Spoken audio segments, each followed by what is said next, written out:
Good evening. I don't have a prepared presentation because our needs and our progress is changing daily. I'm here tonight. My name is Rich Mires. I'm on the committee to stage a one-day homeless event, September 19th, 9 to 3 at the Crook County High School. For those of you who, other than the council, might have it before you, but for the rest of the audience, this used to be handled locally, and it was taken to Region in Redmond, and successful, but found that the rural areas, we struggled with getting people there, a little bit of intimidation, get them on the bus, get them there. We didn't feel like it was really service. So the Volunteer Connect seeded money back to communities to take the project back. We're having a tough time getting funding this year because we got this dumped on us in the middle of when most grant foundations are written, coming up, say, January 1. But in addition to that, homelessness is a community-wide problem. And it's up to all of us to solve it. We can't depend on government. We can't depend on any individual. We can't depend on business. We have to work together. We named ours Crook County Connect and Beyond because we feel like having a one-day event will do a lot of good.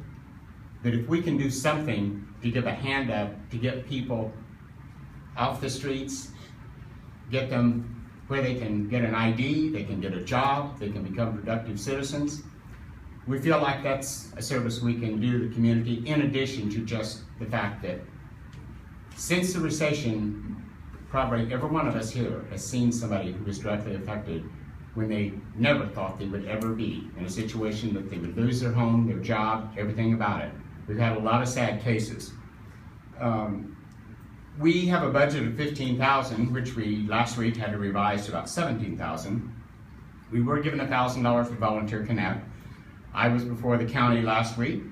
I've visited every financial institution in town. In the process now contacting businesses, also service organizations. And just within the last 2 days, one of our committee members donated $1,000 because he believes in it so strongly. Another committee member has a group who's donated $1,000 if we can get it matched. We've applied for some grants that can be done in this interim, and we're hoping that Pacific Source will come through. They do a lot for the communities.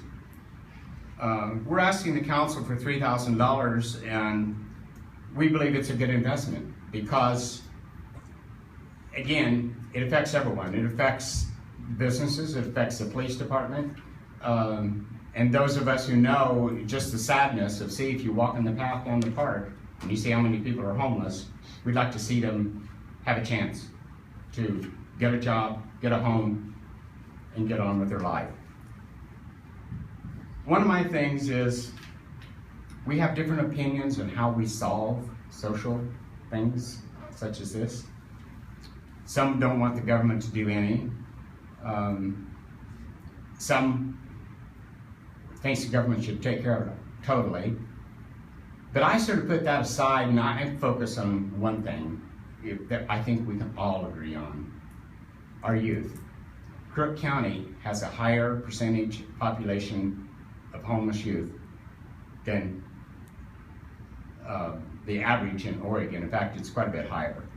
Having served on the school board, I saw how that affects the school district. I saw how it affects the teacher. When a child has nowhere to go home to one night, comes in late because they couldn't get to school, we can't educate until we solve that homeless problem. So my request tonight is one that I think we can all benefit from, because what our goal is to move this current committee into a committee that takes on the role of putting together the loose ends. And we have churches, we have Department of Human Services, we have county, we have a lot of just individuals who are interested in it. We've averaged about 20 on our committee every meeting, working very hard. And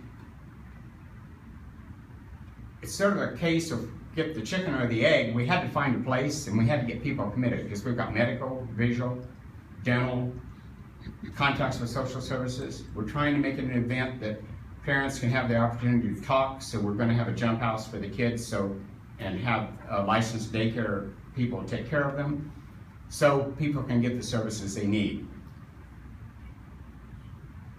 We need to put some funds together very quickly in order to be able to stay with our commitment for having this on September 19th. We don't want to delay it.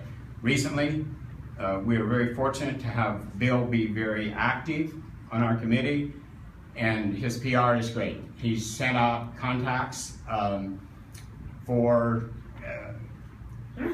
letters that in his database that he has, asking people to help. We want not only funds, we want people involved. We want volunteers. And we're looking at reaching down into the individuals, and I noticed one person today said, I think Bill had a mention, maybe if you could spare $100, someone said, I can donate $5. That's fine.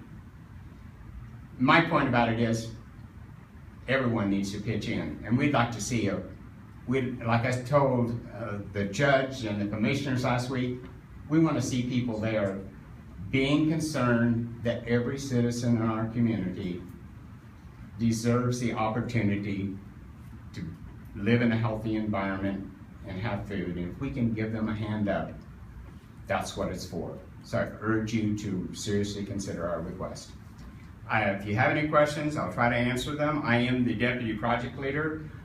Greg Sanders with Redemption House is our project leader. Any donations are being funneled through their 501c3 and acting as our fiscal agent. So that's our appeal has been out there, because we don't want the funds to get lost if someone does donate, that it for our cause, that it goes directly.